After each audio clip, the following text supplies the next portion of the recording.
Bill O'Reilly here. You are listening to the O'Reilly Update, sponsored by Tax Network USA, America's #1 choice for tax resolution. Please go to tnusa.com/bill or call 800-245-6000. Coming up next, the news with Mike Slater. Thank you, Bill. It is Tuesday, October 22nd, 2024, 13 days until the election. Here's what's happening today in America. Trump in Asheville, new crime numbers, assassination report, and WNBA champions. It's all coming up. Then Bill's going to be here with your message of the day. But first, Donald Trump spent some time yesterday in Asheville, North Carolina, meeting with people who had their lives upturned by Hurricane Helene. Kamala had a sit-down conversation with Liz Cheney. Today, Kamala has nothing on her agenda and also nothing on her schedule on Friday. We're 2 weeks before the election. 2 days, nothing on the campaign schedule. Yikes. Trump's rally in Madison Square Garden this Sunday, 5 o'clock Eastern. He said tickets sold out in 3 hours.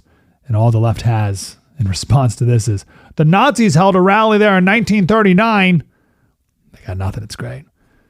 The FBI quietly revised their 2022 crime data.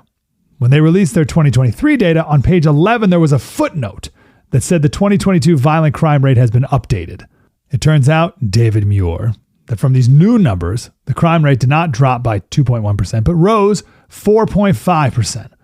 The FBI missed out originally on reporting 1,699 murders and almost 8,000 rapes.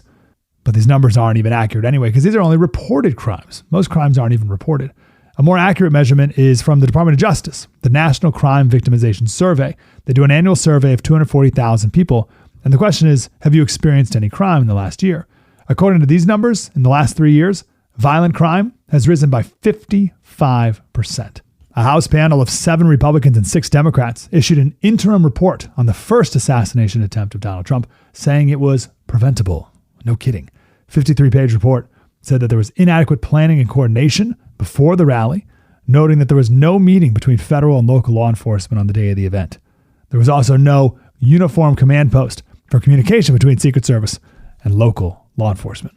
Witnesses who participated in walkthroughs before the event called it disorganized. The New York team won the WNBA title. Do you know the name of this New York WNBA team? It's the New York Liberty. It's their first championship. We'll see if anyone shows up to the Canyon of Heroes ticker tape parade Thursday, 10 a.m.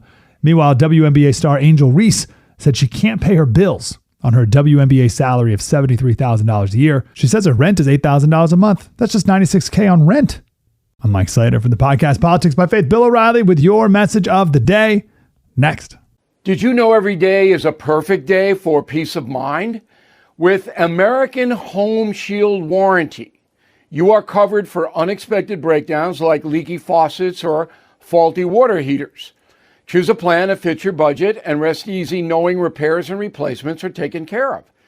Simply contact American Home Shield when an issue arises, and their trusted pros will handle it according to your coverage. Don't let worries about appliances and home systems weigh you down. Celebrate the reassurance of protection. Don't worry, be warranty. For 20% off plans, visit ahs.com/bill.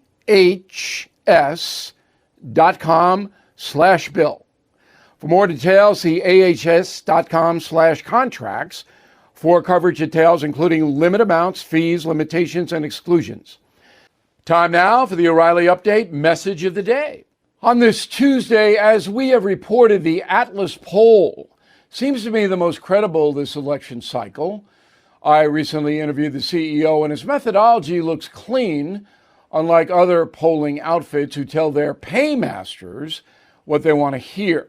Anyway, Atlas has Donald Trump up by 3 points nationally and winning most of the swing states by very small margins. That survey came out Sunday. So we are in the closing part of the campaign. Let's take a fair look at where we are.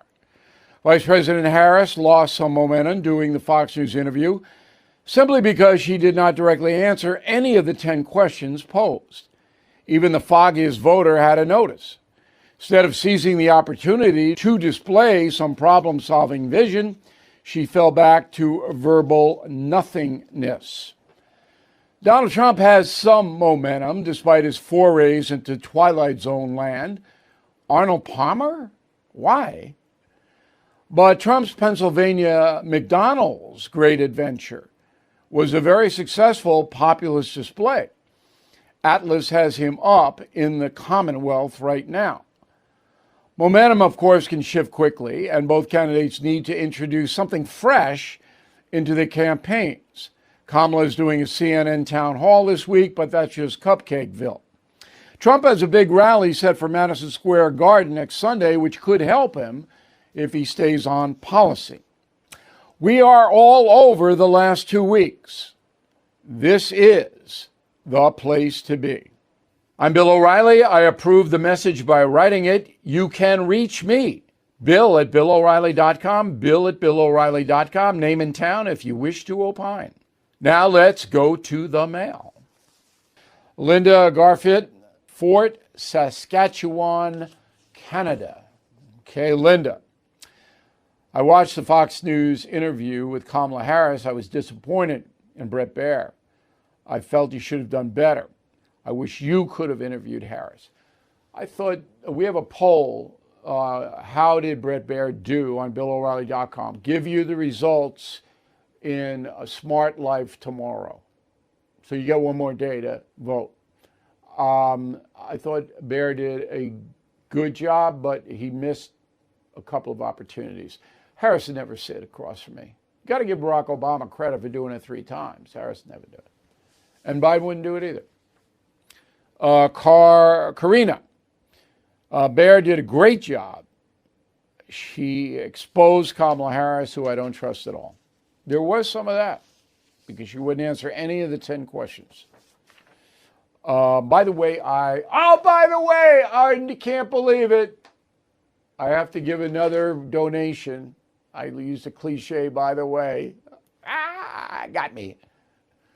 My column is on a fictional interview between O'Reilly and Kamala. You got to read this column. Now I got to give another donation.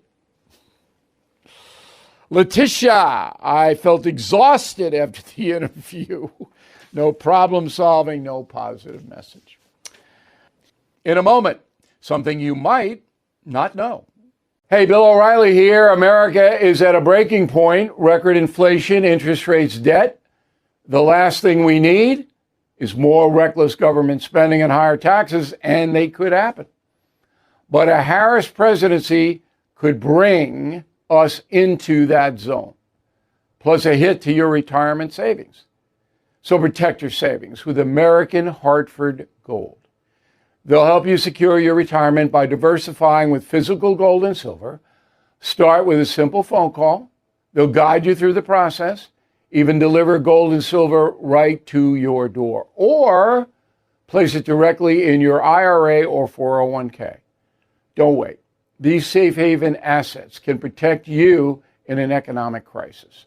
Call or text American Hartford Gold today. Tell them O'Reilly sent you to get up to $15,000 of free silver on qualifying orders. Call 877-444-GOLD, 877-444-GOLD, or text GOLD to 65532. Again, that's 877-444-GOLD, or text GOLD to 65532. Now the O'Reilly update brings you something you might not know. 38 years ago today, President Ronald Reagan signed a new bill into law called the Tax Reform Act. The legislation slashed corporate and personal income tax rates for nearly everybody. For some comparison, here's how much tax the average citizen paid back in 1986. A typical worker sent just about $4,000 in wage tax to the feds. The average property tax is 1%. Sales tax 4 to 6%, depending on the state. The corporate tax rate ranged from 15% for small companies to 46% for those earning more than $1 million back in '86. All in, the average American gave 20% of his or her paycheck to the tax man. Ronald Reagan's total federal budget for '86 $990 billion. National debt, $2 trillion. 38 years later, things have changed. Today, a middle-class working person pays $14,000 in income tax. Another 4% goes to the state on average. Property taxes in many areas have exploded. Sales taxes higher than 8% in many states. In total, the average American worker now gives half their paycheck to the government. Half. The federal budget today, $7 trillion. National debt, $35 trillion. That's a 2,000% increase from Reagan's second term. And here's something else you might not know. Despite the massive tax burden, America remains one of the least taxed nations in the developed world. People pay the most in Sweden, France, Belgium, Austria, Germany, the Netherlands, and Finland. Number one on the list, Denmark. Personal income tax rate, 55%. Value added tax, that's stuff you buy, 20%. Healthcare, 8%. Every single Danish worker gives Copenhagen 80% of their income. In exchange, they receive state-funded welfare from birth to death. Even funerals are covered. Could that kind of socialist system happen here? Well, Bernie Sanders and his crew, perhaps including Kamala Harris, want it to. Back in a moment. Are you feeling the impact of recent timeshare industry changes? Now more than ever, the costs of timeshare ownership far outweigh the benefits. My friends at Lone Star Transfer are the only company I trust to help you get out. Our listeners' positive feedback demonstrates why I've supported the company for years. For more than a decade, they have helped over 20,000 owners get out of their timeshare. Their exclusive options can help you get out faster and easier, more than any other option in the country. They are the only company that will give you a written guarantee and release you from your timeshare in a specific time frame. With an A+ rating at the Better Business Bureau and thousands of 5-star reviews, customer service is their top priority. For free consultation and a guaranteed solution, please call 855-551-7066. That's 855-551-7066, or go to LoneStarTransfer.com. Thank you for listening to the O'Reilly Update. I am Bill O'Reilly. No spin, just facts, and always looking out for you.